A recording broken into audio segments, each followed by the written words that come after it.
What's up, everybody?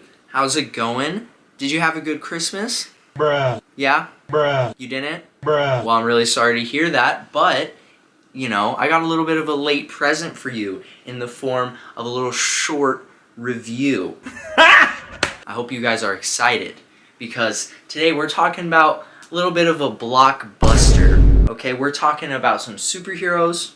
We're talking about my favorite superhero of all time, easily. We're talking about Spider-Man.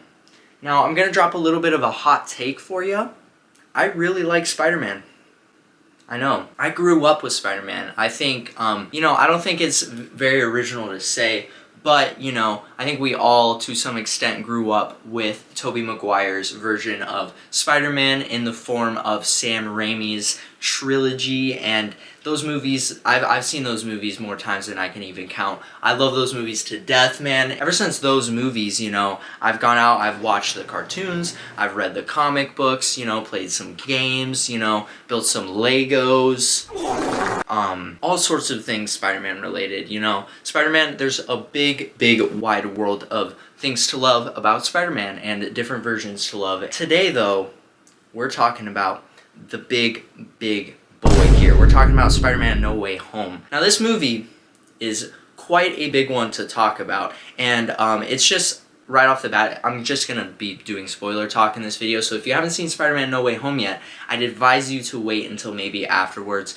maybe come back to this video, because there's not much we're talking about outside of the spoilers of this movie. So, What the dog doing? What are you doing if you haven't seen it? Go out and see it in theaters, because, if you're a fan of Spider-Man to any extent, just seeing this movie in theaters is it's going to be one of the best experiences you've ever had. If you don't mind maybe some people whooping, maybe some people clapping during certain parts, you're going to have a really good time. I normally don't like to clap in the movie theaters, but, everyone's doing it. It's a celebration in there because of, how fucking awesome this movie is. And so I'm just going to cut the crap and I'm going to talk about the movie. Since I like the movie so much, I think I'll start with some things that maybe I didn't like so much about the movie. So the number one thing I have wrong with this movie, and I would say most of the Marvel output, is just the overuse of CGI. Now, this could be an incredibly personal thing. I could just be very picky about special effects and stuff, but I personally think that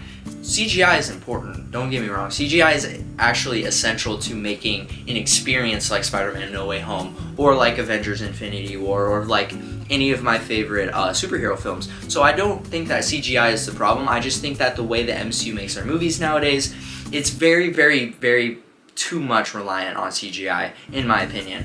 Like, to the point where they have this amazing suit. They have one of the most clean looking Spider-Man suits I think I've ever seen on the big screen, except you don't really see Tom Holland in it so much. It's mostly just CGI'd over. I would just like to see them actually take advantage of these nice suits and shoot them more in camera instead of just using a bunch of CGI to render the suit, because for one, I think that, again, the suits just look really cool, and for the shots where Tom Holland has his mask off and you can see the real suit that he's wearing, it looks good. Like, the textures look, shiny where it needs to be, and it just looks super cool, and it fits really good, and you can see all that. But then when you go to the CGI version, it still looks good, and you can still see that the design is great and the CGI is good and it's passable. It fits way too tight where it doesn't need to, and so you could see it sticks to every inch of his body like it's a comic book, and that's not really realistic. Normal suits, they don't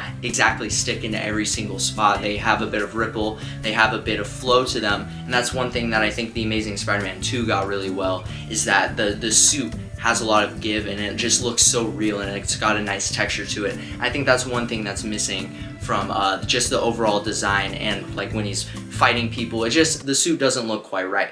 It looks amazing, but with all of this CGI on top of it, I think that's one thing that the Sam Raimi films do incredibly great as well, is that they take advantage of their costume design. They have really cool, unique costume design, and they have their people in it, or they have stunt actors in it doing cool stunts in camera, and then using CGI to enhance it later, rather than just completely overlay it, so that you can actually see the cool work that all of these costume designers are doing, instead of just it all being CGI. Maybe that was long-winded, I don't know. And that's not necessarily just a specific issue for No Way Home. It's more so just the entire Spider-Man trilogy that we're working with here in the MCU. It's just the overall filmmaking process of Marvel in general. Ever since they've moved away from like their earlier days of like Iron Man and stuff where they had like these full practical suits, they don't really do that anymore, which is sad in my opinion, because I just will always think that, you know, as much as you can do in camera, as much as you can shoot organically, I think that'll always look better. And CGI is an incredible supplement, and it's an incredible tool for what you can't do with practical effects.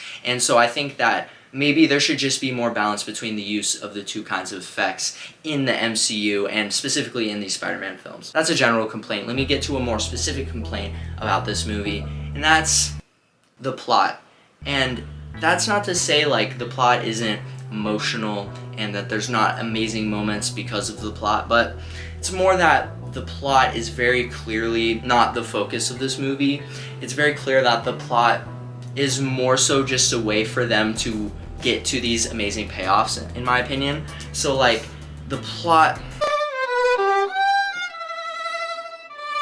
I think that the setup of the film is really good. It just starting right where Far From Home ended and just showing the immediate reaction of the world, you know, seeing that Peter Parker is Spider-Man. I think that part's really good. But once you get to like the Doctor Strange stuff, that's where it starts to inevitably get a little bit muddled. And I think one of the most valid complaints I've seen for this movie so far is the idea that it really just requires Doctor Strange to be like on his lowest game possible for this movie. Like he was at a time, at least, the Grand Sorcerer or whatever. He's like this big important wizard. Meanwhile, he's just, you know, doing this incredibly dangerous spell with a kid on a whim without even, you know, mentioning any of the limitations of the spell, exactly what the spell is gonna do. It's just incredibly inconvenient just for the sake of the plot being able to happen, bringing back these characters, eventually bringing in the Spider-Man. So I see why it was important for the film to you know, make all this happen, but I just think that the way they didn't wasn't quite fleshed out enough, you know. I think there should have been more work in giving Doctor Strange a motivation to do this with Peter. He sort of just is super easily convinced, and then there should have been at least a little bit of build up to them doing this spell, because they just decide they're gonna do it and then cut. Why can't I snap? Why can't I snap? I can't snap. Anyway. Frick. Okay. Whatever, I'm giving up on the snapping. Anyways, they decide to do this spell, and then you cut, and they're just in the basement. Doctor Strange's like, ooh la la la la, ooh la la la, I'm doing the spell. And then Peter Parker is understandably a little bit confused when he doesn't, you know, exactly know what's going on. And so the plot could have very easily, all of this in this movie could have been avoided if Doctor Strange was like, hey, just so you know, like, you gotta tell me before I do the spell if you want anyone to remember. Also, if you try and talk during this spell, Willem Dafoe's gonna kill your aunt, so better watch out. I'm just saying that, you know, I think that the interaction between Peter Parker and Doctor Strange's characters is fun enough. You know, they have enough banter, you know. I think that they've got a, you know, fine enough play off of each other, but just strictly in terms of the mechanics of why they're doing this, or like just the setup of like how it turns out, is just incredibly convenient for how things play out in the movie. But that's okay, you know, that's a pretty minor complaint, and you can say that about an incredible amount of superhero movies. It's incredibly minor, and then it just sets up so much cool stuff that it ultimately is worth a little bit of confusion, or a little bit of like less believability. Another complaint I have is that the villains maybe weren't the most like equally represented, or that there was a bit of missed opportunity with some of the villains. I'd say with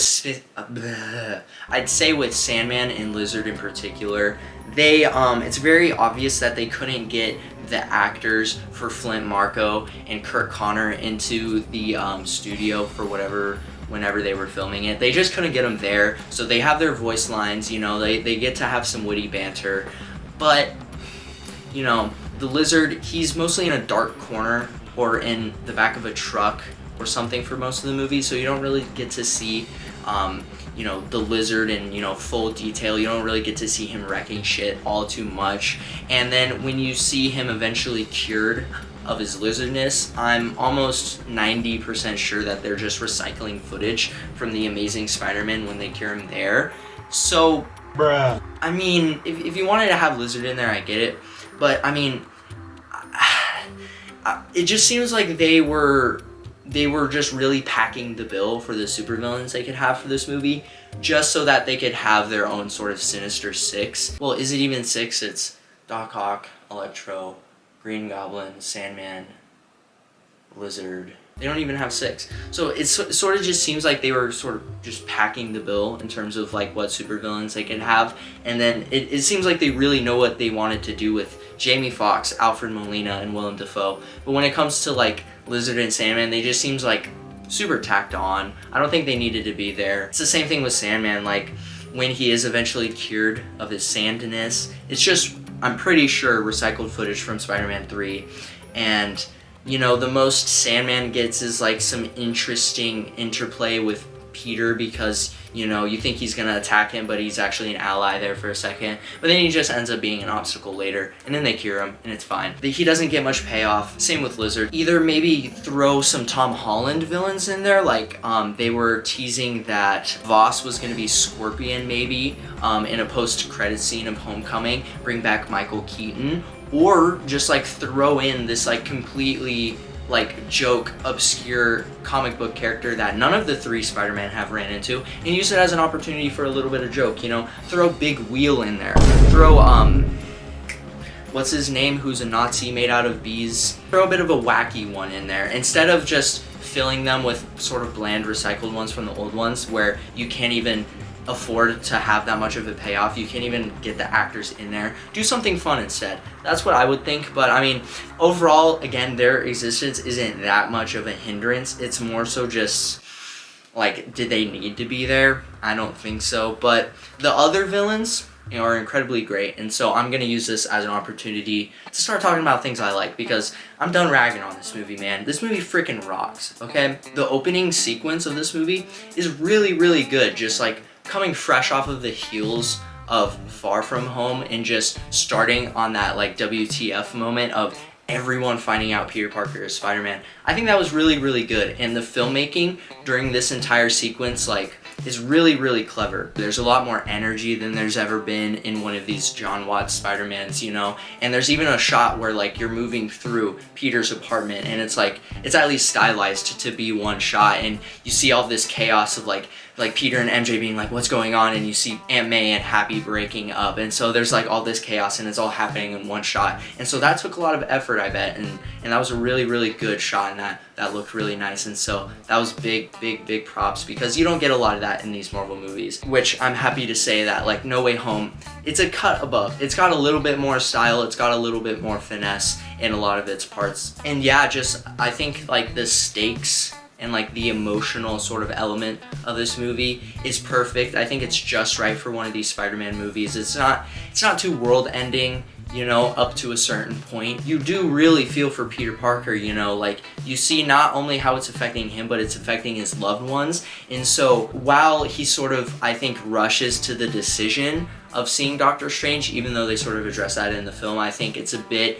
not realistic. But I do think that that is something Peter Parker would do, especially this Peter Parker. The character moments between, you know, Peter, MJ, and Ned were all really great. I think they've all got such a good chemistry at this point, and you know, they're all so comfortable with each other. They really do feel like friends. You know, Peter and MJ's relationship at this point has had a little bit of room to breathe, and we're getting to see a little bit more of MJ's life, you know? I think that's important as well. We're sort of fleshing out these characters a little bit more, and we're also seeing how, you know, being friends with Peter Parker is affecting them. Peter, he casts a spell with Doctor Strange. While, again, I sort of criticized this, I think that there is still stuff to like about this sequence and sort of this element of the movie overall, because bringing Doctor Strange into Peter Parker's world is like a cool way to like let him make these sort of intense, really like otherworldly or like magical decisions, sort of show his character a little bit more while still being believable and still staying within the limits of like a Spider-Man story. story. I think that's really cool. I just think that the way they did it was just a tad bit rushed, but I think that this sequence is really cool overall. I think that there's a lot of like funny touches, like the idea that the entire thing is just snowing. It's just a very random thing, but it just gives you a little bit more to chew on in the scene. I think that the introduction of the villains is perfect. I think Doc Ock sort of just showing up out of nowhere, fighting with Peter. Initially when I saw it in the trailer, I was a bit skeptical because, you know, we see Doc Ock's redemption in Spider-Man 2, so I was like, yo, like, why would he just be fighting Peter? But I think that the way they explain it works really well. Their fight is freaking awesome. The bridge scene in general is just really, really cool. I think that, you know, when you're bringing Doc Ock into this world and you're presenting him in a completely new style, you know, Sam Raimi's visual style is completely different from the MCU.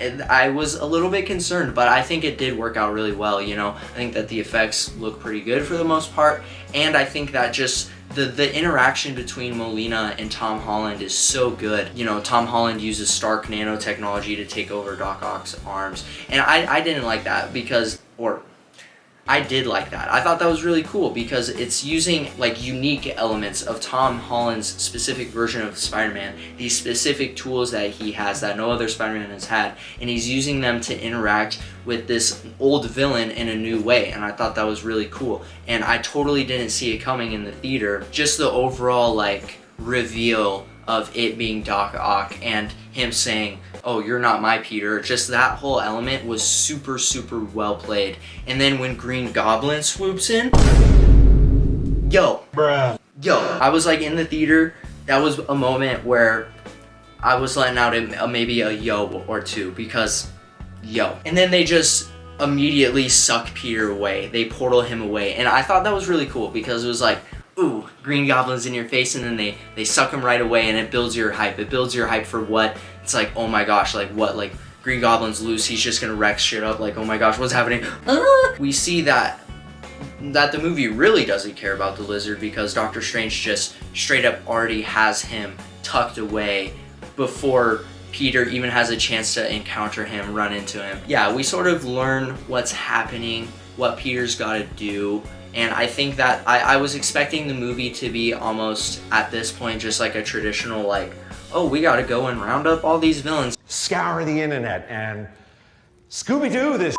I was starting to get a little bit worried, but I was wrong, and I was really pleasantly surprised by the end of it. Yeah, I'd say the next encounter that he sort of has between Electro and Sandman is really, really cool because he's going out and this time he's expecting Green Goblin. So I thought that was a cool twist because the order that they bring them out is just right, where they show you Doc Ock, they give you a flash of the Green Goblin, then they give you the two sort of less exciting ones, Electro and Sandman, and then they bring Goblin in for the big moves. It is a cool opportunity to show off sort of how they get to make Electro better, which I really, really liked Electro in this movie, and I was surprised because Electro was a villain that I did not so much like in Amazing Spider-Man 2. I didn't think that he was cast right. I was like, why is Jamie Foxx playing this like nerdy schmuck? That's like totally not Jamie Foxx, and it didn't work for that part.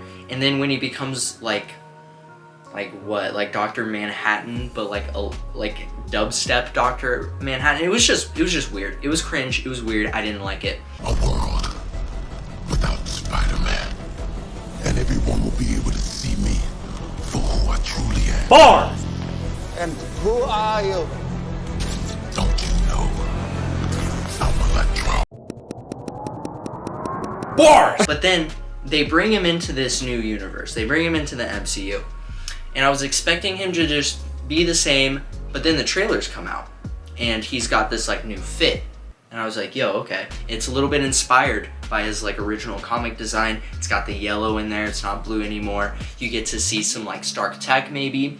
It's exciting. So the movie comes and I was just expecting it to just flip.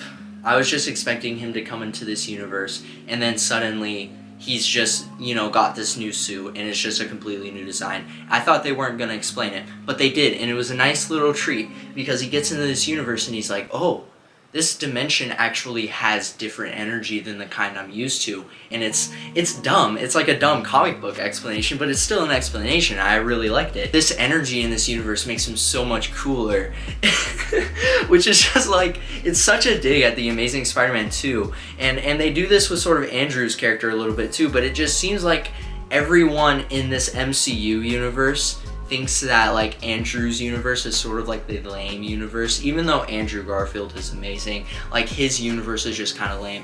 It made Jamie Foxx a bit of a wimp. You know, Andrew never got to fight aliens in his universe. The Mark Webb universe is sort of like the darkest timeline, it seems like, for Spider-Man. So I'm really sorry for Andrew Garfield in that respect. There is one moment where they sort of just cut to Green Goblin that's a bit abrupt. They don't really like lead into it. They don't really build the suspense into the moment. They sort of just cut. It's his mask hanging from a dumpster, and it's just Green Goblin, and it's like, oh, hey, he's there. But it's freaking awesome. Like, I am, like, one of my favorite things about this movie by far, probably my favorite thing about this movie, is Willem Dafoe. It's not surprising because I'm a bit of a fanboy of Willem Dafoe's, but I'm so surprised that he could come through all these years later and just drop not only like a complete almost improvement on this Green Goblin character, but just like the best villain performance in the MCU since Thanos easily. Like, Willem Dafoe, he just stepped in there. He's like, yeah, we're gonna be the Green Goblin. I don't even need the mask this time. Bitch, I got it. And he did. It was so good. Not only was he just playing the same old character, but they sort of bring him into a new light, which I thought was very interesting. You know, in Spider-Man 1, I always sort of saw it as Norman talking to himself, but not really in a strictly literal way. I always thought it was sort of just like his internal struggle with good and evil. I never really saw it as two completely separate entities of the Green Goblin and Norman Osborn directly in conflict with each other, but this movie sort of changes that for me. It sort of made it so that Norman Osborn as a character is a little bit more sympathetic. He's aware of the fact that he does these bad things when the Green Goblin takes over, and he's trying to get help. And when I saw that completely changed the movie for me. I was like, yo, okay, what? Because, you know, it completely flipped it on my head, because when I saw all these trailers, I was like, wow, these villains are just going to be really fun for Tom Holland to just beat up. But then now we're actually talking about Tom Holland trying to find redemption for all these villains. That was so, like, heartwarming to me, because that just felt so right for a Spider-Man story, you know. I'm sick of superhero stories where it all just boils down to kicking the bad guy's butt in the last act, and I thought that Spider-Man's decision, which was influenced by his Aunt May, to actually go out and find a way to save these villains, finds a way to prevent their deaths in their timelines, or at least to just like prevent some of their misery, is just so good. And it's just the exact sort of thing Peter Parker would do, the exact sort of thing Aunt May would encourage. It just works so well, and the consequences that are birthed from this decision of Tom Holland are so impactful for the character. Boom. I also think that the face-off between Spider-Man and Doctor Strange is one of the coolest scenes in the MCU by far in a very, very long time.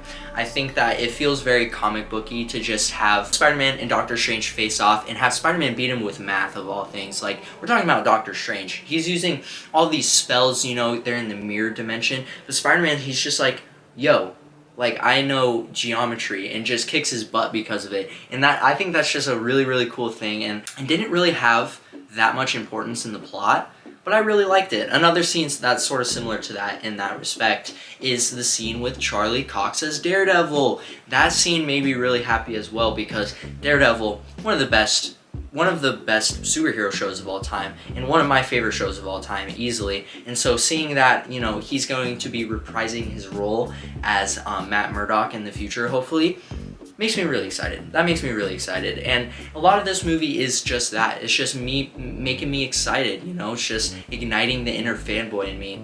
I don't care though, because it's done with some style, and it's done with a lot of grace, and it's really fun in the process. It's not just winks and nods at the audience. There's a lot of good stuff to enjoy with a lot of that. Moving on to one of the biggest sort of emotional sort of moments in this movie is Aunt May's death at the hands of Green Goblin. Now, I think that for some reason I was expecting this. I played Spider-Man PS4, spoilers for that game, but Aunt May dies there as well, so I was thinking that, you know, that as soon as I saw that, I was like, I bet that maybe the movies or maybe like Spider-Verse or something will do something with the concept of Aunt May dying, because I think that's a really that's like one more thing that you could take away from Peter Parker. You know, you can kill his girlfriend Gwen Stacy, you can kill his Uncle Ben, but you know, Aunt May is one of like Peter's important emotional guides throughout all of Spider-Man, and so taking that away from him is like very, very intense. And even though the scene itself, there's like some corny dialogue, she of course says with great power comes great responsibility, and that's sort of not the best timing on that line, but that in general is just really sad. And seeing Tom Holland's reaction, I think especially sells it. You know, just seeing him standing in front of J. Jonah Jameson just saying how much Peter Parker is a villain and how much problems he's causing for people. It just, those two things happening at once, and just seeing his face just like beat up and full of tears, that moment is incredibly moving. That's something that like, even for an MCU Spider-Man movie, like was almost enough to bring me to tears. We get to like the best part of the movie, and that's where this two Spider-Men inevitably come back. You know, first off, Andrew Garfield comes through the portal. We get a pretty indulgent scene of MJ and Ned sort of playing around with Andrew Garfield, but I think that's well deserved. You know, you get these old Spider-Man back, you might as well get some mileage out of them. I don't think that they did too much with them, but I also don't think that they just, you know, used them one time and threw them away. I think that they got some pretty good moments throughout the movie, and I think that they got a lot to do. I think that they justified their existence within the movie. Andrew Garfield sort of playing this like this Spider-Man who's sort of been pushed to the limit throughout the years, especially after the death of his girlfriend Gwen Stacy, and just, you know, talking about how he stopped pulling his punches, and seeing him sort of depressed as he's watching like MJ and Peter Parker, you know, have their budding relationship. And then also getting to have Tobey Maguire play the most experienced Spider-Man, which in a way for all of the audience he is, because he's the one that we've known for the longest. And so having him play this sort of like important, like revered and sort of experienced Spider-Man, I think really works for Tobey Maguire's Spider-Man. And getting to see him give guidance to Andrew Garfield, and getting to tell him that him and MJ eventually worked it out, or getting to tell Andrew Garfield that yes, you are an amazing Spider-Man. Seeing all that stuff was really, really great. I really liked that, and it's incredibly fan servicey, but it's more than just that. You know, there's payoff for all of these characters. Seeing Tobey Maguire actually get to stop Green Goblin's glider and save the life of Norman Osborn, that's an incredibly satisfying moment, because, you know, Peter Parker, he wasn't able to save Norman Osborn in Spider-Man 1. Oh. Or getting to see Andrew Garfield swoop in and save MJ because he wasn't able to save Gwen Stacy.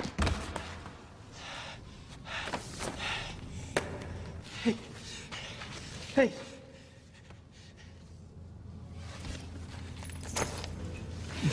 Good. Oh, don't cry. Hey. Oh. Breathe. Look at little Parker Jr. Gonna cry? Those are all really, really powerful moments, and they're really, they're just really good extensions of their characters. I think that they brought them into this world perfectly, and I think the same thing for the villains. You know, I didn't feel a lot of dissonance with like the Spider-Man 2 version of Doc Ock versus the current version of Doc Ock. I didn't feel a lot of like dissonance, except where it was supposed to be, like with Electro. I think that his change actually makes sense, and I think that his motivation to want to stay in this universe totally makes sense. Like, he has better power, he's hotter, and he's funnier, and it's just like, why wouldn't you want to be the sexiest, like, most powerful version of yourself? Let Electro thrive. I'm talking a lot about this movie. I think, though, that the last thing I need to talk about is Peter Parker's decision at the very, very end to let the entire world forget about him, including the ones he loves the most. I think that that was a very, very good moment in the movie, because, you know, it's a very good way to show that Peter Parker's learned his lesson, and it's a very, like, Spider-Man sacrifice. It's very, very sad because, you know, he's essentially lost everything now. He doesn't have his relationship with his best friend and his girlfriend, and he did that all just to save the world. And especially considering the scene right after it where he tries to go and reconnect with Ned and MJ, but he sees how much happier they are, and he notices like what kind of damages he can cause to their life, and so he decides to just step away and be Spider-Man. I thought that was incredibly great because it just exemplifies all the themes of Spider-Man in this movie as a whole. You know, with great power comes great responsibility, and the idea that of like sacrifice, and the idea of him having to choose between a life of being a hero or just being a kid. And I think that this movie works as like a perfect send-off for this trilogy of the John Watts movies, because they've sort of been a little high school experience. You know, we've sort of seen Tom Holland as he's moved through high school and as he's matured in certain ways. And I think that this movie, the way it ends, sort of perfectly encapsulates how much progress he's made, especially when you consider Aunt May's death and, you know, him sort of finally getting to hear the words, with great power comes great responsibility. I think that these three movies actually serve as a bit of a origin story for Tom Holland's Spider-Man. I think that he hasn't really been Spider-Man until the end of this movie, where he's in his dingy apartment, you know, he's making his own suit, he's swinging around New York at night. I think that this moment is the moment where we are finally seeing the sort of Spider-Man that we are used to, which, don't get me wrong, I've enjoyed Tom Holland's interpretation of Spider-Man, but I have been ready for him to move into a sort of more familiar role as a Spider-Man,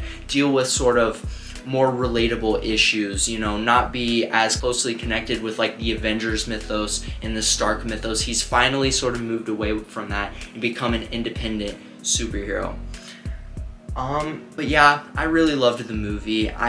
You know, given the minor complaints that I have and given how much there truly is to love about this movie, I really gotta give this movie a high score. I think at this current moment, it would probably sit at like an 8 or an 8.5. I mean, the complaints, you know, for any other movie, I would say that the complaints of like overuse of CGI and having a weak plot might hurt it more, but just for how much this movie accomplishes, it just totally ends up being worth it. And I strongly urge you to see it, but hey, you know, maybe you hate Spider-Man.